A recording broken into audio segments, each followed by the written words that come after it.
Hi hello everyone welcome to my YouTube channel. ನೀವು ಮಾಡೋ ಬಿರಿಯಾನಿಯಲ್ಲಿ hotel ಥರ ಟೇಸ್ಟ್ ಬರ್ತಿಲ್ವಾ? ಹಾಗಾದರೆ ಒಂದ್ಸಲ ಈ ಥರ ಟ್ರೈ ಮಾಡಿ ನೋಡಿ, ಖಂಡಿತ ಇಷ್ಟಪಡ್ತೀರಾ. ಬನ್ನಿ ತೋರಿಸ್ತೀನಿ ತುಂಬ ಸಿಂಪಲ್ಲಾಗಿ ಟೇಸ್ಟಿಯಾಗಿ ಹೇಗೆ ಬಿರಿಯಾನಿನ ಮಾಡೋದು ಅಂತ. ಒನ್ ಪಾಟ್ ರೆಸಿಪಿ ಜಸ್ಟ್ 10 ಮಿನಿಟ್ಸಲ್ಲೇ ಮುಗ್ದು ಹೋಗುತ್ತೆ. ಬನ್ನಿ ತೋರಿಸ್ತೀನಿ ಇದನ್ನು ನಾನು ಹೇಗೆ ಮಾಡಿದ್ದೀನಿ ಅಂತ. ಫಸ್ಟ್ಗೆ ಒಂದು ಕುಕ್ಕರ್ ತೊಗೊಂಡಿದ್ದೀನಿ. ಈಗ ಇದಕ್ಕೆ ಎಣ್ಣೆನ ಹಾಕ್ತಾ ಇದ್ದೀನಿ. ನಾನಿಲ್ಲಿ 3 to 4 ಟೇಬಲ್ ಸ್ಪೂನಷ್ಟು ಎಣ್ಣೆನ ಯೂಸ್ ಮಾಡಿದ್ದೀನಿ. ಎಣ್ಣೆ ಎಲ್ಲ ಚೆನ್ನಾಗಿ ಬಿಸಿ ಆದಮೇಲೆ ನಾನಿಲ್ಲಿ ಹೋಲ್ ಸ್ಪೈಸಸ್ನ ಆ್ಯಡ್ ಮಾಡ್ತಿದ್ದೀನಿ. ಹೋಲ್ ಸ್ಪೈಸಸಲ್ಲಿ ಬಂದುಬಿಟ್ಟು ಲವಂಗ, ಚಕ್ಕೆ, ಕಸ್ತೂರಿ ಮೇಥಿ, ಏಲಕ್ಕಿ ಎಲ್ಲನೂ ಹಾಕಿ ಒಟ್ಟಿಗೆ 3 to 4 ಮೀಡಿಯಮ್ ಸೈಜ್ ಈರುಳ್ಳಿನ ಸ್ಲೈಸ್ ಮಾಡಿ ಕಟ್ ಮಾಡಿ ಹಾಕ್ಕೊಳ್ತಾ ಇದ್ದೀನಿ. ಇದ್ರ ಜೊತೆಗೆ ನಾನಿಲ್ಲಿ ಪಲಾವ್ ಎಲೆನ ಸೇರಿಸ್ತಾ ಇದ್ದೀನಿ. ಇದರಿಂದ ಫ್ಲೇವರ್ ತುಂಬ ಚೆನ್ನಾಗಿ ಬರುತ್ತೆ. ಈರುಳ್ಳಿನ ಚೆನ್ನಾಗಿ ಕಲರ್ ಚೇಂಜ್ ಆಗುವವರೆಗೂ ಫ್ರೈ ಮಾಡ್ಕೋಬೇಕು. ನಾನು ಇದಕ್ಕೀಗ 1 ಟೇಬಲ್ ಸ್ಪೂನ್ ಆಗುವಷ್ಟು ಜಿಂಜರ್ ಗಾರ್ಲಿಕ್ ಪೇಸ್ಟ್ನ ಆ್ಯಡ್ ಮಾಡ್ತಾ ಇದ್ದೀನಿ. ನೆಕ್ಸ್ಟ್ ಮೀಡಿಯಮ್ ಸೈಜ್ದು 2 ಟೊಮಾಟೋನ ಸಣ್ಣದಾಗಿ ಕಟ್ ಮಾಡಿಕೊಂಡು ಹಾಕ್ಕೊಳ್ತಾ ಇದ್ದೀನಿ. ಜೊತೆಗೆ 1 ಟೇಬಲ್ ಸ್ಪೂನ್ ಅರಿಶಿನ. ನಾನಿಲ್ಲಿ ಯಾವುದೇ ರೀತಿ ಹೊರಗಡೆ ಮಸಾಲೆನ ಆ್ಯಡ್ ಮಾಡ್ತಿಲ್ಲ. ಜೊತೆಗೆ 2 ಟೇಬಲ್ ಸ್ಪೂನ್ ಆಗುವಷ್ಟು ಕಾಶ್ಮೀರಿ ರೆಡ್ ಚಿಲ್ಲಿ ಪೌಡರ್, 3 ರಿಂದ 4 ಹಸಿಮೆಣಸನ್ನು ಹಾಕ್ತಾ ಇದ್ದೀನಿ. ನಿಮಗೆ ಎಷ್ಟು ಖಾರ ಬೇಕೋ ಅಷ್ಟು ನೀವು ಹಸಿಮೆಣಸನ್ನು ಆ್ಯಡ್ ಮಾಡ್ಕೊಳ್ಳಿ. ಎಲ್ಲ ಹಾಕಿ ಆದಮೇಲೆ ಒಂದ್ಸಲಿ ಚೆನ್ನಾಗಿ ಮಿಕ್ಸ್ ಮಾಡ್ತಾ ಇದ್ದೀನಿ. ಈಗ 1 ಟೇಬಲ್ ಸ್ಪೂನ್ ಆಗುವಷ್ಟು ಉಪ್ಪನ್ನು ಹಾಕ್ತಾ ಇದ್ದೀನಿ. ಸಣ್ಣದಾಗಿ ಹೆಚ್ಚಿದಂತಹ ಕೊತ್ತಂಬರಿ ಹಾಗೆ ಸಣ್ಣದಾಗಿ ವಾಶ್ ಮಾಡಿ ಹೆಚ್ಕೊಂಡಿರುವಂತಹ ಪುದೀನ ಸೇರಿಸ್ತಾ ಇದ್ದೀನಿ. ಇದಕ್ಕೆ ನಾನು ಚೆನ್ನಾಗಿ ವಾಶ್ ಮಾಡ್ಕೊಂಡಿರುವಂತಹ 1 kg ಚಿಕನ್ನ ನಾನಿಲ್ಲಿ ಆ್ಯಡ್ ಮಾಡ್ತಾ ಇದ್ದೀನಿ. ನೀವು ಕಮ್ಮಿ ಜಾಸ್ತಿ ಮಾಡ್ಕೊಳ್ಳಿ. ನಾನು ಒಂದ್ಸರಿ ಚೆನ್ನಾಗಿ ಮಿಕ್ಸ್ ಮಾಡಿ 5 ನಿಮಿಷ ಕುಕ್ ಆಗಲಿಕ್ಕೆ ಬಿಡ್ತಾ ಇದ್ದೀನಿ. ಜೊತೆಗೆ ಫ್ಲೇವರ್ಗಾಗಿ ನಾನಿಲ್ಲಿ ಮೊಸರನ್ನ ಆ್ಯಡ್ ಮಾಡ್ತಾ ಇದ್ದೀನಿ. ಈಗ ಮೊಸರನ್ನ ಆ್ಯಡ್ ಮಾಡೋದ್ರಿಂದ ಟೇಸ್ಟ್ ಮತ್ತು ಫ್ಲೇವರ್ ತುಂಬ ಚೆನ್ನಾಗಿ ಬರುತ್ತೆ. ಸೊ ಇಲ್ಲಿ ಮೊಸರನ್ನ ಆ್ಯಡ್ ಮಾಡಿ ಸ್ವಲ್ಪ ಒಂದು 2 to 3 ಮಿನಿಟ್ಸ್ ಕುಕ್ ಆಗಲಿಕ್ಕೆ ಬಿಡ್ತಿದ್ದೀನಿ. ನೋಡಿ ಮಸಾಲೆ ಎಲ್ಲ ಚೆನ್ನಾಗಿ ತಗೊಂಡಿದೆ. ಮಸಾಲೆ ಎಲ್ಲ ಎಷ್ಟು ಚೆನ್ನಾಗಿ ಕುಕ್ ಆಗುತ್ತೆ, ಫ್ಲೇವರ್ ಕೂಡ ಬಿರಿಯಾನಿಲಿ ಅಷ್ಟೇ ಚೆನ್ನಾಗಿ ಬರುತ್ತೆ. ನಾನಿಲ್ಲಿ ಎಷ್ಟು ಅಕ್ಕಿ ತೊಗೊಂಡಿದ್ದೀನಿ ಅದರ ಡಬಲ್ ಅಷ್ಟು ನೀರನ್ನು ಹಾಕ್ಕೊಳ್ತಾ ಇದ್ದೀನಿ. ಹಾಕಿ ನೀರು ಒಂದು ಕುದಿ ಬರೋ ತನಕ ಬಿಡ್ತಿದ್ದೀನಿ. ನೋಡಿ ಈಗ ಲೈಟಾಗಿ ಕುದಿ ಬರ್ಲಿಕ್ಕೆ ಸ್ಟಾರ್ಟ್ ಆಗಿದೆ. ಈಗ ನಾನಿಲ್ಲಿ ಅಕ್ಕಿನ ಆ್ಯಡ್ ಮಾಡ್ತಾ ಇದ್ದೀನಿ. ಒಂದ್ಸಲಿ ಎಲ್ಲ ಚೆನ್ನಾಗಿ ಮಿಕ್ಸ್ ಮಾಡಿ ಉಪ್ಪು ಖಾರ ಸರಿಯಾಗಿದೆಯಾ ಅಂತ ನೋಡ್ಕೊಳ್ಳಿ. ಕುಕ್ಕರ್ ಲಿಡ್ನ ಕ್ಲೋಸ್ ಮಾಡಿ 2 ವಿಶಿಲ್ ತೊಗೊಂಡ್ರೆ ಸಾಕು. ನೀವೇ ನೋಡ್ಬೋದು 1 ಪಾಟ್ ರೆಸಿಪಿ, ಜಾಸ್ತಿ ಪಾತ್ರೆ ಯೂಸ್ ಮಾಡೋ ಅವಶ್ಯಕತೆನೇ ಇಲ್ಲ. 1 ಪಾಟ್ ರೆಸಿಪಿ ಇದ್ರೆ ಬಾಯಲ್ಲಿ ನೀರು ಬರ್ತಿದೆಯಲ್ವಾ. ಸೊ ಗಾಯ್ಸ್ ಒಂದ್ಸಲಿ ಟ್ರೈ ಮಾಡಿ. ಟೇಸ್ಟ್ ಅಂತೂ ತುಂಬ ಚೆನ್ನಾಗಿ ಬಂದಿತ್ತು. ನೀವು ಒಂದ್ಸಲಿ ಟ್ರೈ ಮಾಡಿ ನೋಡಿ ಹೇಗೆ ಬಂದಿತ್ತು ಅಂತ ಕಾಮೆಂಟ್ ಮಾಡಿ. ಮಾಡಿದ್ಮೇಲೆ ಕಬಾಬನ್ನು ಮರೆಯೋಕ್ಕಾಗತ್ತಾ? 2 ಅಣ್ಣ ತಂಗಿ ಇದ್ದ ಹಾಗೆ. ಸೊ ಬಿರಿಯಾನಿ ಮಾಡಾಯಿತು. ಈಗ ಕಬಾಬ್ನ ಮಾಡಲಿಕ್ಕೆ ನಾನು ಇಲ್ಲಿ ಕಿಚನಿಗೆ ಬಂದಿದ್ದೀನಿ. ನನ್ನ ಮಕ್ಕಳಂತೂ ಕಿಚನ್ನ ರೌಂಡ್ ಹಾಕ್ತಾನೆ ಇದ್ದಾರೆ ಕಬಾಬ್ನ ಮಾಡ್ತಿದ್ದೀನಿ ಅಂತ. ಸೊ ಬನ್ನಿ ನಾನು ಯಾವ ಥರ ಮಾಡ್ತೀನಿ ಅಂತ ನಿಮಗೆ ತೋರಿಸ್ತೀನಿ. ನನ್ನ ವೀಡಿಯೋಸ್ ನಿಮ್ಗೆ ಇಷ್ಟ ಆಗ್ತಿದ್ರೆ ವಿಡಿಯೋಗೊಂದು ಲೈಕ್ ಕೊಡಿ, ಹಾಗೆ ಚಾನಲ್ನ ಸಬ್ಸ್ಕ್ರೈಬ್ ಮಾಡೋದನ್ನು ಮರಿಬೇಡಿ. ನಾನು ಇದನ್ನು ಯಾವ ಥರ ಮಾಡಿದ್ದೀನಿ ಅಂತ ತೋರಿಸ್ತೀನಿ. ಬನ್ನಿ ಗಾಯ್ಸ್. ಬೌಲ್ಗೆ ವಾಶ್ ಮಾಡ್ಕೊಂಡಿರುವಂತಹ 1.5 kg ಅಷ್ಟು ಚಿಕನ್ನ ತೊಗೊಂಡಿದ್ದೀನಿ. ಇದಕ್ಕೆ ನಾನೀಗ ಕಬಾಬ್ ಪೌಡ್ರನ್ನ ಆ್ಯಡ್ ಮಾಡ್ತಿದ್ದೀನಿ. ಜೊತೆಗೆ ರುಚಿಗೆ ತಕ್ಕಷ್ಟು ಉಪ್ಪು, ಬಿಳಿ ಎಳ್ಳನ್ನು ಹಾಕ್ಕೊಳ್ತಾ ಇದ್ದೀನಿ. ಇದರಿಂದ ಫ್ಲೇವರ್ ತುಂಬ ಚೆನ್ನಾಗಿ ಬರುತ್ತೆ. ರೆಡ್ ಫುಡ್ ಕಲರ್ನ ಆ್ಯಡ್ ಮಾಡಿದ್ದೀನಿ. It's optional. ಸಣ್ಣದಾಗಿ ಕಟ್ ಮಾಡಿರುವಂತಹ ಕೊತ್ತಂಬರಿನ ಇಲ್ಲಿ ಸೇರಿಸ್ತಾ ಇದ್ದೀನಿ. ಇದರಿಂದನೂ ಫ್ಲೇವರ್ ಚೆನ್ನಾಗಿ ಬರುತ್ತೆ. ಈಗ ಇದಕ್ಕೆ 1 ನಿಂಬೆ ಹಣ್ಣಿನ ರಸನ ಆ್ಯಡ್ ಮಾಡ್ತಾ ಇದ್ದೀನಿ. ನಿಂಬೆ ಹಣ್ಣು ಇಲ್ಲ ಅಂದರೆ ನೀವು ಇಲ್ಲಿ ವಿನಿಗರ್ ಕೂಡ ಯೂಸ್ ಮಾಡ್ಕೋಬಹುದು.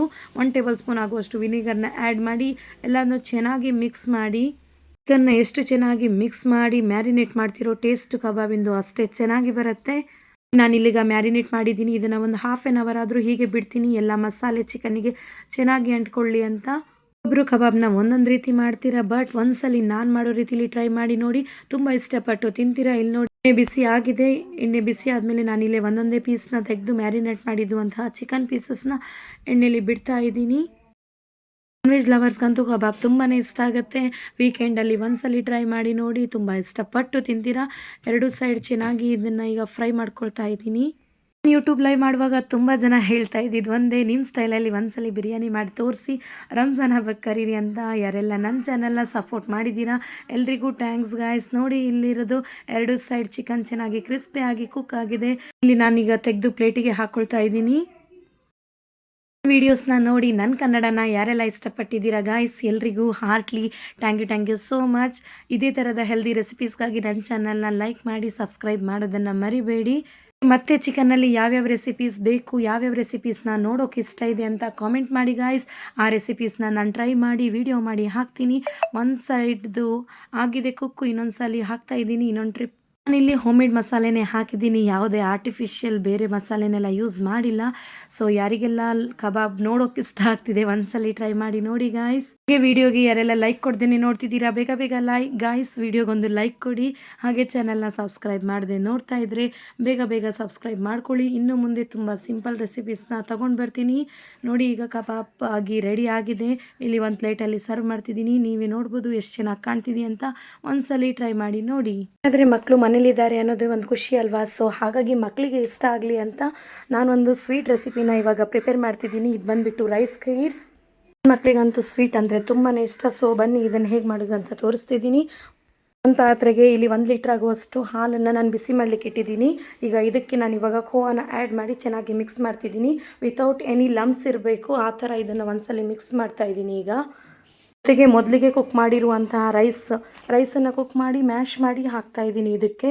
ಈಗ ಹಾಲು ಒಂದು ಕುದಿ ಬರೋಕ್ಕೆ ಸ್ಟಾರ್ಟ್ ಆಗಿದೆ. ಇದಕ್ಕೀಗ ನಾನು ಒಂದು ಗ್ಲಾಸಲ್ಲಿ ಸ್ವಲ್ಪ ಹಾಲನ್ನು ಮೊದಲೇ ತೆಗೆದಿಟ್ಟಿದ್ದೆ. ಅದಕ್ಕೆ 1 ಟೇಬಲ್ ಸ್ಪೂನ್ ಆಗುವಷ್ಟು ಕಸ್ಟರ್ಡ್ ಪೌಡ್ರನ್ನ ಆ್ಯಡ್ ಮಾಡಿದ್ದೀನಿ. ಈಗ ಕಸ್ಟರ್ಡ್ ಪೌಡ್ರನ್ನ ಆ್ಯಡ್ ಮಾಡಿದ್ದ ಹಾಲನ್ನು ಆ್ಯಡ್ ಮಾಡಿದ್ದೀನಿ. ಜೊತೆಗೆ ಸ್ವಲ್ಪ ಸಕ್ಕರೆ, ನಿಮಗೆ ಸ್ವೀಟ್ ಎಷ್ಟು ಬೇಕೋ ಅಷ್ಟು ಸಕ್ಕರೆನ ನೀವು ಹಾಕ್ಕೊಳ್ಳಿ. ಜೊತೆಗೆ ಈಗ ಇದಕ್ಕೆ ಮಿಲ್ಕ್ ಮೇಡ್ನ ಆ್ಯಡ್ ಮಾಡ್ತಿದ್ದೀನಿ ಥಿಕ್ನೆಸ್ಗಾಗಿ, ಮತ್ತು ಫ್ಲೇವರ್ ಕೂಡ ಸ್ವೀಟಲ್ಲಿ ತುಂಬ ಚೆನ್ನಾಗಿ ಬರುತ್ತೆ. ಸೊ ಹಾಗಾಗಿ ಇಲ್ಲಿ ಮಿಲ್ಕ್ ಮೇಡ್ನ ಆ್ಯಡ್ ಮಾಡಿದ್ದೀನಿ. ಜೊತೆಗೆ ಕಾರ್ಡಮಮ್ ಪೌಡರ್, ಏಲಕ್ಕಿ ಪುಡಿ ಇಲ್ಲಾಂದರೆ ವೆನಿಲಾ ಎಸೆನ್ಸ್ನ ಆ್ಯಡ್ ಮಾಡ್ಕೊಳ್ಳಿ. ಈಗ ಇನ್ನೊಂದು ಪ್ಯಾನ್ ತೊಗೊಂಡಿದ್ದೀನಿ. ಇದಕ್ಕೆ ತುಪ್ಪನ ಹಾಕ್ತಾ ಇದ್ದೀನಿ. ತುಪ್ಪ ಚೆನ್ನಾಗಿ ಬಿಸಿ ಆದಮೇಲೆ ನಿಮ್ಗೆ ಯಾವ್ಯಾವ ಡ್ರೈ ಫ್ರೂಟ್ಸ್ ಇಷ್ಟನೋ ನೀವು ಅದನ್ನು ಇಲ್ಲಿ ಯೂಸ್ ಮಾಡ್ಕೊಳ್ಳಿ. ನಾನಿಲ್ಲಿ ಸಣ್ಣದಾಗಿ ಕಟ್ ಮಾಡಿರುವಂತಹ ಬಾದಾಮ್, ಇಟಲಿ ಡ್ರೈ ಫ್ರೂಟ್ಸ್ ಎಲ್ಲ ಕ್ರಂಚಿಯಾಗಿ ಸಿಗಬೇಕಂದ್ರೆ ಒಂದು ಹಾಫ್ ಆನ್ ಅವರ್ ಆದರೂ ಫ್ರಿಜ್ಜಲ್ಲಿ ತಂದಿಟ್ಕೊಳ್ಳಿ ಡ್ರೈ ಫ್ರೂಟ್ಸ್ನ. ಇದರಿಂದ ತಿನ್ನುವಾಗ ತುಂಬ ಕ್ರಂಚಿನೆಸ್ ಫೀಲ್ ಆಗುತ್ತೆ. ಇದಕ್ಕೆ ನಾನಿವಾಗ ಗೋಡಂಬಿನ ಆ್ಯಡ್ ಮಾಡ್ತಾಯಿದ್ದೀನಿ. ಸಣ್ಣದಾಗಿ ಕಟ್ ಮಾಡಿರುವಂತಹ ಗೋಡಂಬಿ ಹಾಗೆ ಪಿಸ್ತಾನ ಹಾಕಿದ್ದೀನಿ. ಇದನ್ನೆಲ್ಲ ಚೆನ್ನಾಗಿ ಮಿಕ್ಸ್ ಮಾಡಿ ಒಂದು 2 ನಿಮಿಷ ಫ್ರೈ ಮಾಡ್ತಾ ಇದ್ದೀನಿ. ಇದನ್ನೆಲ್ಲ ಫ್ರೈ ಮಾಡುವಾಗ ನಾನಿಲ್ಲಿ ದ್ರಾಕ್ಷಿನ ಆ್ಯಡ್ ಮಾಡಿಲ್ಲ, ಏಕೆಂದರೆ ಬೇಗ ಸೀದು ಹೋಗುತ್ತೆ ಅಂತ. ಈಗ ಇದಕ್ಕೆ ದ್ರಾಕ್ಷಿನ ಆ್ಯಡ್ ಮಾಡ್ತಾ ಇದ್ದೀನಿ. ನಾನಿಲ್ಲಿ ಡ್ರೈ ಫ್ರೂಟ್ಸ್ನ ಕಮ್ಮಿ ಉರಿಯಲ್ಲಿ ಫ್ರೈ ಮಾಡ್ತಾ ಇದ್ದೀನಿ, ಬಿಕಾಸ್ ಎಲ್ಲ ಸೀದೋಗುತ್ತೆ ಮತ್ತು ಟೇಸ್ಟ್ ಕೂಡ ಚೆನ್ನಾಗಿ ಬರಲ್ಲ, ವಾಸನೆ ಬರುತ್ತೆ ಅಂತ ಹೇಳಿ ಡ್ರೈ ಫ್ರೂಟ್ಸ್ನೆಲ್ಲ ಸಣ್ಣ ಫ್ಲೇಮಲ್ಲಿಟ್ಟು ನಾನಿಲ್ಲಿ ಫ್ರೈ ಮಾಡ್ತಾ ಇದ್ದೀನಿ. ಏನಾದರೂ ಪಾಯಸಕ್ಕೆ ಕಲರ್ನ ಆ್ಯಡ್ ಮಾಡಬೇಕು ಅನಿಸಿದರೆ ಯೆಲ್ಲೋ ಕಲರ್ ಸಿಗತ್ತಲ್ವ ಅದನ್ನು ಕೂಡ ಸ್ವಲ್ಪ ನೀರು ಹಾಕಿ ಯೂಸ್ ಮಾಡಿ, ಅಥವಾ ಪಿಸ್ತಾ ಕಲರ್ ಸಿಗತ್ತಲ್ವ ಅದನ್ನು ಕೂಡ ಹಾಕಿ. ಪಿಸ್ತಾ ಕಲರಲ್ಲಿ ತುಂಬ ಚೆನ್ನಾಗಿ ಕಾಣುತ್ತೆ ಪಾಯಸ. ನಾನಿಲ್ಲಿ ಯಾವುದೇ ಆರ್ಟಿಫಿಷಿಯಲ್ ಕಲರ್ನ ಯೂಸ್ ಮಾಡಿಲ್ಲ, ನಾರ್ಮಲಾಗೆ ಪಾಯಸನ ಮಾಡಿದ್ದೀನಿ ನೋಡಿ. ಫ್ರೈ ಮಾಡಿದಂತಹ ಡ್ರೈ ಫ್ರೂಟ್ಸ್ನೆಲ್ಲ ಒಂದ್ಸಲಿ ಚೆನ್ನಾಗಿ ಮಿಕ್ಸ್ ಮಾಡ್ತಾ ಇದ್ದೀನಿ. ನೀವೇ ನೋಡ್ಬೋದು ನಾನು ಪಾಯಸಕ್ಕೆ ಯೂಸ್ ಮಾಡಿದಂತಹ ಇಂಗ್ರೀಡಿಯೆಂಟ್ಸ್ ಎಲ್ಲ ಖೋವಾ, ಮಿಲ್ಕ್ ಮೇಡ್, ಹಾಲು, ಆಮೇಲೆ ಕಸ್ಟರ್ಡ್ ಪೌಡರ್ ಇದೆಲ್ಲ ಯೂಸ್ ಮಾಡಿದ ಮೇಲೆ ಟೇಸ್ಟ್ ಚೆನ್ನಾಗಿ ಬರದೇ ಇರುತ್ತಾ. ಒಂದ್ಸಲಿ ಟ್ರೈ ಮಾಡಿ ಗಾಯ್ಸ್, ನೀವು ಕೂಡ ಇಷ್ಟಪಡ್ತೀರಾ ನಮ್ಮ ಸ್ಟೈಲಲ್ಲಿ ಅಕ್ಕಿ ಪಾಯಸನ. ಸೊ ಯಾವಾಗಾದರೂ ಫ್ರೀ ಆದರೆ ಒಂದ್ಸಲಿ ಟ್ರೈ ಮಾಡಿ, ಕಾಮೆಂಟ್ ಮಾಡಿ ಹೇಗೆ ಬಂದಿತ್ತು ಅಂತ ರೆಸಿಪಿ. ನನ್ನ ವೀಡಿಯೋಸ್ ಇಷ್ಟ ಆದಲ್ಲಿ ಲೈಕ್ ಮಾಡೋದು ಮತ್ತು ಸಬ್ಸ್ಕ್ರೈಬ್ ಮಾಡೋದನ್ನು ಮರಿಬೇಡಿ guys. Thank you for watching. ಯಾರೆಲ್ಲ ನನ್ನ ವೀಡಿಯೋನ ಇಲ್ಲಿ ತನಕ ನೋಡ್ತಿದ್ದೀರಾ ಎಲ್ರಿಗೂ heartly thank you so much. ನೋಡಿ ಇಲ್ಲಿ ಪಾಯಸ ಆಗಿ ರೆಡಿ ಆಗಿದೆ. Thank you for watching guys. Bye. Next ವೀಡಿಯೋಲಿ ಸಿಗ್ತೀನಿ. ಇದೇ ಥರದ ಈಸಿ ರೆಸಿಪೀಸ್ಗಾಗಿ ನನ್ನ ಚಾನಲ್ನ ಸಬ್ಸ್ಕ್ರೈಬ್ ಮಾಡ್ಕೊಳ್ಳಿ.